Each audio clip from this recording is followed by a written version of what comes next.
Gagasan itu asupan pokok demokrasi berkualitas. Gagasan mesti dipertarungkan. Yang terbaik akan menang.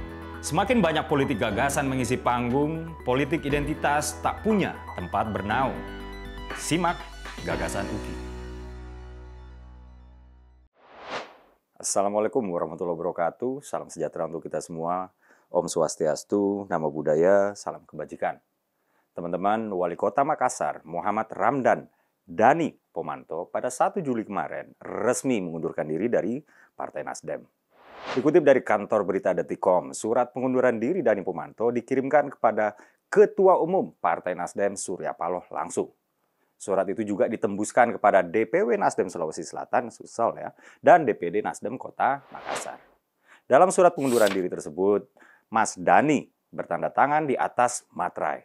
Surat dibuat di Makassar pada tanggal 1 Juli 2023. Pada akhir surat pengunduran diri tersebut, Mas Dhani menyatakan pengunduran diri sebagai anggota Partai Nasdem dengan alasan keluarga dan politik. Mas Dhani menyampaikan juga bahwa pengunduran dirinya dari Partai Nasdem dengan kesadaran penuh dan tanpa paksaan dari pihak manapun.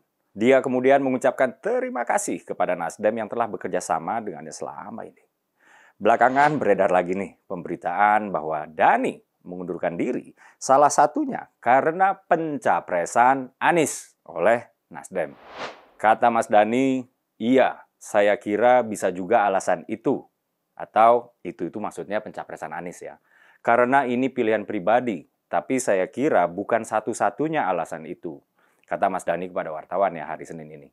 Nah teman-teman, sebenarnya nggak baru ini aja kader Nasdem mundur pasca pencapresan Pak Anies.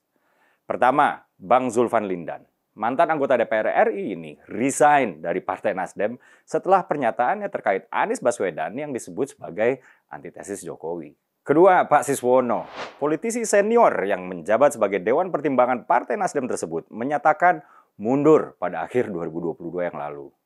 Secara klise, Pak Sis panggilannya ya, mengaku alasan mundurnya itu gara-gara faktor usia dan kesehatan. Ketiga, Pak Enggar Tias Tolukita, mantan Menteri Perdagangan era kepemimpinan Pak Jokowi di periode pertama ini ya, juga mengikuti jejak Pak Sis, mundur dari Nasdem dengan alasan yang sama. Ya, sama klisenya juga, yaitu alasan kesehatan. Keempat, Mbak Koni Bakri. Nah, Mbak Koni ya, yang kerap dijuluki pakar militer ya, mengungkapkan salah satu alasan mundurnya adalah ketidaksesuaian ideologis dengan Partai Nasdem tentunya. Banyak yang menduga bahwa Mbak Koni ini mundur lantaran dia nggak cocok dengan pencapresan Anies Baswedan oleh partai tersebut. Kelima, Mbok Niluh Jelantik. Politisi perempuan yang dikenal sebagai tokoh Bali ini memilih keluar dari Partai Nasdem nggak lama setelah deklarasi dukungan untuk Anies Baswedan oleh Partai Nasdem. Mbok Niluh yang merupakan ketua DPP Nasdem terpaksa keluar dari partainya lantaran masih teringat luka dari kontestasi Pilkada DKI 2017 yang lalu yang syarat akan politisasi agama yang akhirnya memenangkan Pak Anies. Keenam, Mongol stres. Menurut berita yang beredar ada dua alasan kenapa Mongol keluar dari Nasdem. Yang pertama ya soal Anies. Tapi ada juga yang mengatakan bahwa Mongol keluar karena memutuskan pindah ke PSI karena PSI partai anti mahar. Teman-teman, sebenarnya masih banyak lagi nama-nama populer yang memutuskan pergi meninggalkan Nasdem sejak deklarasi pencapresan Anies. Sebut saja Bang Andreas Acuy Simanjaya, Panji Astika, dan Frederick Lumalente. Apa artinya ini? Apakah keputusan Nasdem untuk mencapreskan Anies seperti mempreteli internalnya sendiri? Belum lagi Nasdem juga sedang dipusingkan dengan ditersangkakannya Pak Joni G. Plate atas dugaan kasus korupsi BTS senilai 8,3 triliun rupiah. Sementara elektabilitas Pak Anies juga merosot tajam.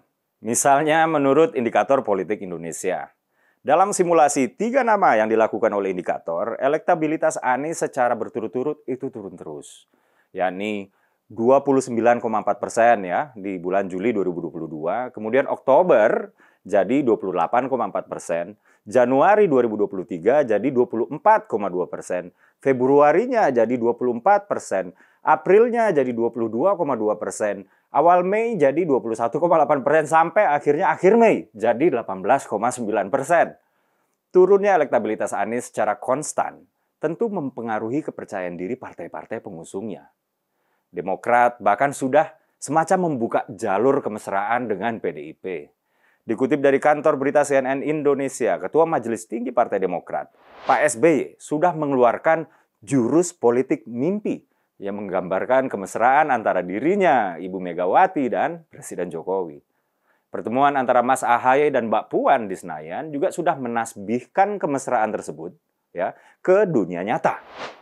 Teman-teman, saya sadar betul posisi saya sebagai kader PSI. Tapi dalam video ini perlu saya disclaimer ya, bahwa ini opini pribadi saya. Jujur, saya merasa iba kepada Partai Nasdem yang sebetulnya juga diisi oleh kawan-kawan saya sendiri.